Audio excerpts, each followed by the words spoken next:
Hi, and welcome to TTELT, Teaching Tips for English Language Teachers, a program of educators worldwide. I'm your host today, Melanie Gobert. Hello, everyone. This is Melanie Gobert, your host for today's episode of TTELT, Teaching Tips for English Language Educators, brought to you by educators worldwide. Our guest today is Dr. Arum Perwitasari, the Academic Relations Lead at ETS Global, based in Amsterdam in the Netherlands. Welcome, Dr. Arum. Hi, Melanie, and all fellow teachers listening to TTELT. Okay. Dr. Arum's topic is reading and listening into speaking activities for English for academic purposes. Okay. Over to you, Dr. Arum. What can you tell us about this topic?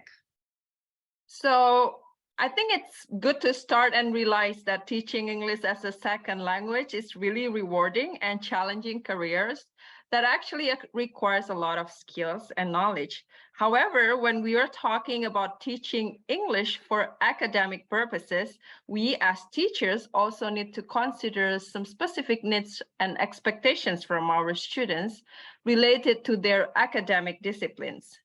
So it is also important to highlight that EAP learners are usually students who need to improve their academic English skills to succeed in their studies. And with that note, we need to remember that our students at EAP classes may have different levels of proficiency, backgrounds, learning styles, and motivations. Okay, so what would be the language needs of the learners, especially the EAP teaching and learning of speaking? So I want to talk first in general points of view. When talking about language needs of EAP learners, there are at least two things we need to consider. The first one is how we teachers develop their language skills beyond general English. So EAP learners usually need to develop not only the general language skills such as grammar, vocabulary, pronunciations, but also the specific skills and genre like academic writing, reading, listening, and speaking, sometimes including research. So we need to design these 2 points into our syllabus and materials and also activities to reflect the authentic tasks and texts that our learners will encounter in their academic context. In relation to speaking skills, I believe we do agree that speaking skills are the areas that most of our students are struggling with, simply because this is one of the productive skills that students thought more difficult, and some of them are slower to develop than receptive skills. And also for us, speaking skills require hard work from the teachers, right? The second point that we need to consider in developing EAP speaking context is how to integrate language and content. In my experience, EAP learners have enough skills in general language skills of grammar, pronunciation, reading, and writing. That relates to my first point before. However, at EAP learners, they need to not only understand the form and function of the language, but also they have to understand and use the content and meaning of the academic discipline. So we need to provide opportunities for our students to practice and apply their language skills in meaningful and relevant academic context. And for speaking, since EAP aims to prepare students for language and learning demands in study and academic environments, there are specific academic speaking purposes or needs that our students should acquire. They have to be able to speak English academically and successfully in and outside the classroom. I'll give you an example. In classroom, students need to respond to questions, participate in academic discussions with other students, synthesize and summarize what they have read in their textbook and heard in classroom, and also express their views and on topics under some discussions. Outside the classroom, they also need to participate in casual conversations, express their opinions, communicate with people in specific places such as bookstores, libraries, and housing offices. So those are at least some needs that they need to acquire. And we need to integrate language and content, academic content in our teaching. So what are some things that teachers can do to enhance students' academic speaking skills? The most important thing we need to remember is that practicing language skills in isolations are not possible. So that's the first rule. It is always interlinked with one skill to another. If we take, for example, a simple telephone conversation, we listen to what other person is saying and then we reply. We may also need to make a note of something they've said, read it back and make sure it makes sense, and then explain it to someone else. Even though the skills are taught in separately in different subjects, English language proficiency for EAP, they're naturally integrated in classroom learning. So since one of the demands of EAP students that we discussed previously is to integrate language skills and content, so ideally we can enhance students' academic speaking skills by adopting what's so-called an integrated skills model. So integrated approach can be used as a tool to give enough practice and make students confident in building speaking skills. If, for example, students have to read a blog post before writing their own, they'll become familiar with the structure and the content, which will then help them to speak about it.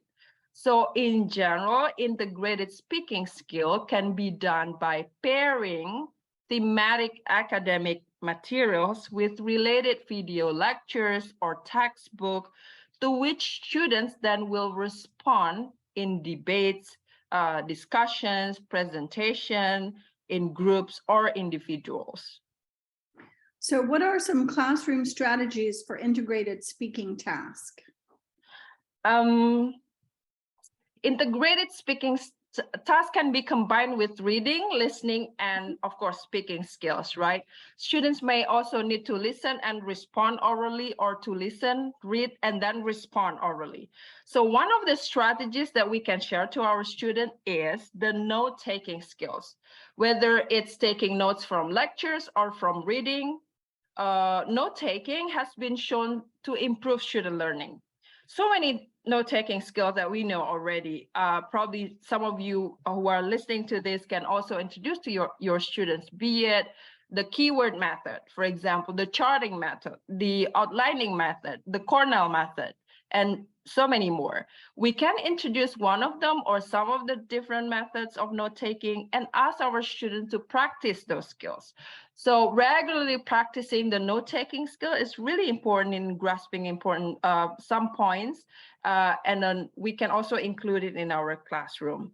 One possible exercise that I can give you right now is, for example, to ask students to listen to radio or TV news, and then ask them to make some bullet points, a list of essential information of what they heard from that radio or TV news, and then it will be a backbone of a good summary to reference when they speak. And then students can practice retelling the news items in the shortest way possible using their own notes. Or we can also pair them with their peers to comment on the summary or ask specific questions from the presentation they made. Okay, so you mentioned that diverse skills, actually. You mentioned participating in informal discussions after class about topics they're learning about, as well as formal presentations on a topic that they're learning about. So how would you reconcile those two very different genres? Could you do it in the same class? Yeah. Of course. So the idea of integrating integrated approach is actually to integrate, to use more than one skills in your classroom. For example, if you are teaching speaking right now, as the topic of today is speaking, we as teachers can combine it with listening or reading. And since this is EAP class, it would be good to take some of the your resources for listening from very academic conversations or lectures, or the reading will be taken from textbooks or academic writings or articles. So combining listening or reading and then ask the student to respond it in speaking, that's actually the idea of integrated approach here. Okay, thank you very much, Dr. Arum. I'd like to thank you for joining us on today's episode of TTELT, Teaching Tips for English Language Teachers, a program of educators worldwide. Thank you, Dr. Arum. Thank you, Melanie. Thank you, everyone. Thank you for joining us today. Share with us how you are using these tips. Leave us a comment or voice message on social media or at ttelt.org. Thanks for joining this episode of TTELT, brought to you by Educators Worldwide. Follow, like, and subscribe to TTELT on your social media, and try a new teaching tip today.